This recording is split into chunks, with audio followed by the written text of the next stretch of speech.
अस्सलाम वालेकुम वीरो। पाकिस्तान ਦੀਆਂ ਦੋ ਵੱਡੀਆਂ ਅਹਿਮ ਸਿਆਸੀ ਜਮਾਤਾਂ ਪਾਕਿस्तान पीपल्स पार्टी, पाकिस्तान मुस्लिम लीग नवाज और ਇਹਨਾਂ ਦੀਆਂ ਕਿਆਦਤਾਂ ਇਸ ਬੁਰੇ ਵਕਤ 'ਚ ਉਹ ਵਾਲੀ ਆਪੋਜੀਸ਼ਨ ਨਹੀਂ ਕਰ ਰਹੀਆਂ ਜਿਹੜੀ ਕਿ ਉਹਨਾਂ ਦਾ ਹੱਕ ਬਣਦਾ ਸੀ। ਇਹਨਾਂ ਦੇ ਹਮਾਇਤੀ ਉਹਨਾਂ ਕੋਲ ਇੱਕ ਸੌਫਟ ਮਿਲਿਆ ਇੱਕ ਸੈਂਡ ਬੈਗ PTI ਦਾ, ਉਹਦੇ ਤੇ ਤਨਕੀਦ ਕਰਕੇ ਜੋ ਕਿ ਉਹ ਗਲਤ ਨੇ ਔਰ ਤਨਕੀਦ ਦੁਰਸਤ ਹੈ ਉਹ ਕਰਕੇ ਤੇ ਚੁੱਪ ਹੋ ਜਾਂਦੇ ਨੇ। ਲੇਕਿਨ ਬਤੌਰ ਇੱਕ ਪਾਕਿਸਤਾਨੀ, ਬਤੌਰ ਇੱਕ ਪੋਲੀਟੀਕਲ ਵਰਕਰ, ਬਤੌਰ ਇੱਕ ਡੈਮੋਕਰੈਟ ਤੇ ਸਾਡੇ ਇਹਨਾਂ 'ਚੋਂ ਕੋਈ ਚੀਜ਼ ਵੀ ਸਾਨੂੰ ਇਹ ਇਜਾਜ਼ਤ ਨਹੀਂ ਦਿੰਦੀ ਕਿ ਅਸੀਂ ਆਪਣੀਆਂ ਸਿਆਸੀ ਜਮਾਤਾਂ ਦੇ ਕਿਰਦਾਰ ਦੇ ਉੱਤੇ ਗੱਲ ਨਾ ਕਰੀਏ। ਕਿਰਦਾਰ ਕੀ ਹੈ? ਮੀਆਂ ਨਵਾਜ਼ ਸ਼ਰੀਫ ਸਾਹਿਬ ਬਾਹਰ ਗਏ ਹੋਏ ਨੇ, ਇਲਾਜ ਵਾਸਤੇ ਗਏ ਸਨ। ਅਸੀਂ ਤਾਂ ਉਹਨਾਂ ਵਾਸਤੇ ਦੁਆ ਗੋ ਹਾਂ, ਉਹਨਾਂ ਦੀ ਸਿਹਤ ਵਾਸਤੇ। ਲੇਕਿਨ ਉਹਨਾਂ ਦੀ ਖਾਮੋਸ਼ੀ ਦੀ ਕੋਈ ਜਸਟੀਫਿਕੇਸ਼ਨ ਨਹੀਂ।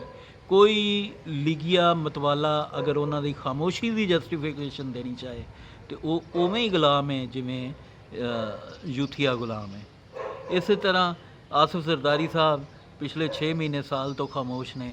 ਕੋਈ ਪੀਪਲੀਆ, ਕੋਈ ਜਿਆਲਾ ਉਹਨਾਂ ਦੀ ਖਾਮੋਸ਼ੀ ਦੀ ਜਸਟੀਫਿਕੇਸ਼ਨ ਦੇਣੀ ਚਾਹੇ ਤੇ ਉਹ ਉਵੇਂ ਹੀ ਗੁਲਾਮ ਹੈ ਜਿਵੇਂ ਯੂਥੀਆ ਗੁਲਾਮ ਹੈ। ਸੋ ਇਸ ਚੀਜ਼ ਦਾ ਫਰਕ ਜ਼ਰਾ ਸਮਝਣ ਦੀ ਕੋਸ਼ਿਸ਼ ਕਰੋ। ਅਸੀਂ ਜਿਹੜਾ ਬਾਰ-ਬਾਰ ਰੋਂਦੇ ਹਾਂ, ਬਾਰ-ਬਾਰ ਪਿੱਟਦੇ ਹਾਂ ਕਿ ਤੁਸੀਂ 40-40 ਸਾਲ, 30-30 ਸਾਲ ਇੱਕ ਜਮਾਤ ਦੀ ਗੁਲਾਮੀ 'ਚ ਗੁਜ਼ਾਰ ਦਿੱਤਾ ਔਰ ਹੁਣ ਇੱਕ ਨਵੀਂ ਜਮਾਤ ਜਿਹੜੀ ਹੈ ਉਹ ਗੁਲਾਮੀ ਦਾ ਇੱਕ ਹੋਰ ਨਵਾਂ ਫੇਜ਼ ਸ਼ੁਰੂ ਹੋ ਗਿਆ। ਇਹਨੂੰ ख़त्म ਕੀਤਾ ਜਾਏ। ਔਰ ਉਹ ख़त्म ਕਿਸ ਤਰ੍ਹਾਂ ਹੋਣਾ ਮੁਮਕਿਨ ਸੀ? ਉਹ ਇਸੇ ਤਰ੍ਹਾਂ ਮੁਮਕਿਨ ਸੀ ਕਿ ਅਸੀਂ ਆਮ ਲੋਕ ਜਿਹੜੇ ਤਾਕਤ ਹਾਂ, ਅਸਲ ਤਾਕਤ ਦਾ ਸਰਚਸ਼ਮਾ, ਅਸੀਂ ਆਪਣੀ ਕਿਆਦਤ ਅੱਗੇ ਲਿਆਈਏ, ਅਸੀਂ ਆਪਣੀ ਜਮਾਤ ਬਣਾਈਏ। ਅਸੀਂ ਇਹ ਜਦੋਂ ਵੀ ਕੋਸ਼ਿਸ਼ ਕੀਤੀ, ਸਾਨੂੰ ਅੰਦਰੂਨੀ ਬੈਰੂਨੀ ਏਜੰਡਿਆਂ ਵਾਲੇ ਲੋਕ ਜਿਹੜੇ ਨੇ ਉਹਨਾਂ ਆ ਕੇ ਮੁਖਤਲਿਫ ਤਰੀਕਿਆਂ ਨਾਲ ਡਿਸਕਰੇਜ ਕਰਨ ਦੀ ਕੋਸ਼ਿਸ਼ ਕੀਤੀ। ਕਦੀ ਕਿਸੇ ਨੇ ਆ ਕੇ ਮੇਰੀ ਜ਼ਾਤ ਨੂੰ ਸਵਾਲੀਆ ਨਿਸ਼ਾਨ ਬਣਾਇਆ, ਕਦੀ ਕੋਈ ਰੇਸਿਜ਼ਮ ਕਰਕੇ ਇਹਨੂੰ ਸਵਾਲੀਆ ਨਿਸ਼ਾਨ ਬਣਾਉਂਦਾ ਹੈ, ਕਦੀ ਕੋਈ ਜਿਹੜਾ ਉਹ ਮੁਖਤਲਿਫ ਝੂਠੇ ਇਲਜ਼ਾਮਾਤ ਲਾ ਕੇ ਝੂਠੀਆਂ ਫੇਕ IDs ਤੋਂ ਇਹਦੇ 'ਤੇ ਸਵਾਲੀਆ ਨਿਸ਼ਾਨ ਖੜੇ ਕਰਦੇ ਨੇ ਔਰ ਖੁਦ ਫੇਕ IDs ਵਾਲੇ ਹੁੰਦੇ ਨੇ। ਅਤੇ ਉਹ ਤੁਸੀਂ ਆਪੇ ਅੰਦਾਜ਼ਾ ਲਾ ਲਓ ਕਿ ਸਾਡੇ ਵਿੱਚ ਜਿਹੜੇ ਲੋਕ ਨੇ ਉਹ ਕਿਸ ਹੱਦ ਤੱਕ ਉਹਨਾਂ ਦੀ ਛਾਂਟੀ ਦੀ ਜ਼ਰੂਰਤ ਹੈ, ਕਿਸ ਹੱਦ ਤੱਕ ਉਹਨਾਂ ਨੂੰ ਸਮਝਣ ਦੀ ਜ਼ਰੂਰਤ ਹੈ, ਕਿਸ ਹੱਦ ਤੱਕ ਕਿ ਉਹ ਪੰਜਾਬ ਵਾਸਤੇ ਆਏ ਨੇ ਜਾਂ ਸਿਰਫ ਸਾਨੂੰ ਨਾਕਾਮ ਬਣਾਉਣ ਵਾਸਤੇ ਆਏ ਨੇ। ਮੈਨੂੰ ਤਾਂ ਇਹੀ ਲੱਗਦਾ ਹੈ ਕਿ ਅਕਸਰ ਲੋਕ ਇੱਥੇ ਜਿਹੜੇ ਸਾਨੂੰ ਵਿੱਚ ਮਿਲਦੇ ਰਹੇ, ਟੋਕਦੇ ਰਹੇ, ਉਹ ਸਾਨੂੰ ਹੀ ਨਾਕਾਮ ਕਰਨ ਵਾਸਤੇ ਆਉਂਦੇ ਰਹੇ। ਅਸੀਂ ਚਾਹੁੰਦੇ ਹਾਂ ਕਿ ਪੰਜਾਬ ਦੀ middle class, lower middle class ਦੀ ਇੱਕ ਆਪਣੀ ਜਮਾਤ ਹੋਏ। ਇਹ ਵੱਡੀਆਂ ਤਿੰਨਾਂ ਜਮਾਤਾਂ ਦੀ ਗੁਲਾਮੀ 'ਚੋਂ ਨਿਕਲੇ, ਜਿਹਦੇ 'ਚ ਸ਼ਖਸੀਅਤ ਪ੍ਰਸਤੀ ਹੈ, ਜਿਹਦੇ ਵਿੱਚ ਨੇਪੋਟਿਜ਼ਮ ਹੈ। ਇਮਰਾਨ ਖਾਨ ਇੱਕ ਸ਼ਖਸੀਅਤ ਹੈ, ਭੁੱਟੋ ਫੈਮਿਲੀ ਸ਼ਖਸੀਅਤ ਦੇ ਗਿਰਦ ਘੁੰਮਦੀ, ਤੁਹਾਨੂੰ ਪਤਾ ਹੈ। ਪੀਪਲਸ ਪਾਰਟੀ ਅੱਜ ਵੀ ਜ਼ਰਦਾਰੀ ਬਿਲਾਵਲ ਤੋਂ ਹਟ ਕੇ ਕੋਈ ਗੱਲ ਉਹਦੇ 'ਚ ਮੁਮਕਿਨ ਨਹੀਂ ਹੈ। ਸੇਮ ਕੇਸ ਨਵਾਜ਼ ਸ਼ਰੀਫ ਦਾ ਹੈ, ਨੂਨ ਲੀਗ ਦਾ ਹੈ। ਉਹ ਵੀ ਸਾਰੀ ਜਮਾਤ ਉਹ ਸ਼ਰੀਫਾਂ ਦੇ ਗਿਰਦ ਘੁੰਮਦੀ। ਤੁਸੀਂ ਆਮ ਲੋਕ ਇਹਨਾਂ ਦੇ ਖਾਤਰ ਇੱਕ ਦੂਜੇ ਨਾਲ ਲੜਦੇ ਰਹਿੰਦੇ ਹਾਂ। ਅਸੀਂ ਇਹ ਨਹੀਂ ਸੋਚਦੇ ਕਿ ਇਹ ਅਸ਼ਰਾਫੀਆ, ਇਹ 5 ਉਂਗਲਾਂ ਵਾਂਗੇ ਜਦੋਂ ਇਹ ਨਵਾਲਾ ਬਣਾ ਦੀਏ ਇਹ ਇਕੱਠੀਆਂ ਹੋ ਜਾਂਦੀਆਂ ਨੇ ਔਰ ਉਸ ਤੋਂ ਬਾਅਦ ਉਸ ਨਵਾਲੇ 'ਚੋਂ ਫਿਰ ਜੋ ਵੀ ਹਿੱਸਾ ਹੁੰਦਾ ਹੈ ਉਹ ਇਹਨਾਂ 5 ਉਂਗਲਾਂ ਦਾ ਹੁੰਦਾ ਹੈ, ਸਾਡਾ ਨਹੀਂ ਹੁੰਦਾ।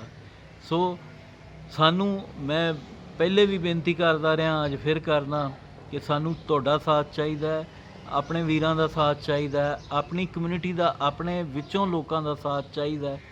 ਔਰ ਉਹ ਲੋਕ ਜਿਹੜੇ ਨੇ ਉਹ ਕਿਸੇ ਹੋਰ ਦੀ ਗੁਲਾਮੀ ਛੱਡ ਕੇ, ਵੱਡੀਆਂ ਜਮਾਤਾਂ ਦੀ ਗੁਲਾਮੀ ਛੱਡ ਕੇ, ਵੱਡੇ ਲੋਕਾਂ ਦੀ ਗੁਲਾਮੀ, ਇਲੀਟ ਦੀ ਗੁਲਾਮੀ ਛੱਡ ਕੇ, ਉਮਰਾਹ ਦੀ ਗੁਲਾਮੀ ਛੱਡ ਕੇ ਆਪਣੇ ਜਿਹਾਂ ਨਾਲ ਆ ਕੇ ਜੁੜਨ, ਤਾਕਤ ਬਣਨ, ਉੱਥੇ ਆ ਕੇ ਜੁੜਨ ਜਿੱਥੇ ਉਹਨਾਂ ਨੂੰ ਕਿਸੇ ਨੂੰ ਸਾਹਿਬ ਕਰਕੇ ਨਾ ਬੁਲਾਉਣਾ ਪਏ, ਕਿਸੇ ਨੂੰ ਬੀਬੀ ਕਰਕੇ ਨਾ ਬੁਲਾਉਣਾ ਪਏ, ਕਿਸੇ ਨੂੰ ਮੀਆਂ ਸਾਹਿਬ, ਕਿਸੇ ਨੂੰ ਖਾਂ ਸਾਹਿਬ, ਕਿਸੇ ਨੂੰ ਕਪਤਾਨ ਸਾਹਿਬ ਨਾ ਬੁਲਾਉਣਾ ਪਏ, ਸੱਦਣਾ ਪਏ। ਅਤੇ ਉੱਥੇ ਆ ਕੇ ਜੁੜੋ ਜਿੱਥੇ ਤੁਸੀਂ ਅਤੇ ਤੁਹਾਡੀ ਕਿਆਦਤ ਇੱਕ ਲੈਵਲ 'ਤੇ ਹੋਣ ਔਰ ਉਹ ਤੁਹਾਡੇ ਵਿੱਚੋਂ ਹੋਏ, ਤੁਹਾਡੇ ਮਸਾਇਲ ਨੂੰ ਸਮਝਦੀ ਹੋਏ।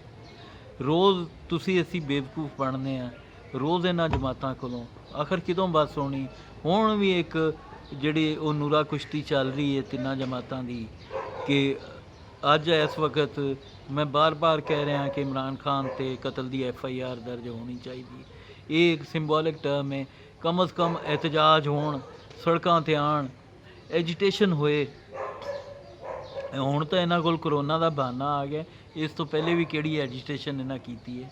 कोई एजिटेशन नहीं हो रही। हज़ारां लोग एक अहमक आदमी की वजह तो मर रहे हैं, लेकिन उंज दा कोई भी ना तो सियासी कारकुनां वालों, बड़ी शर्म की गल है नून लीग के सियासी कारकुनां वास्ते भी, पीपल्स पार्टी के सियासी कारकुनां वास्ते भी, कि वो भी अपनी क्यादतां दे उत्ते प्रैशर पाउण नूं तैयार नहीं कि तुसीं ये चीज़ फॉरवर्ड क्यों नहीं करते, असैंबली एक सिंपल पटिशन क्यों नहीं करते, इंडे एडे वड्डे तुहाडे लीगल विंग ने एक पटिशन क्यों नहीं अज तक आंदी पई कि इमरान खान नूं रोकिया जाए।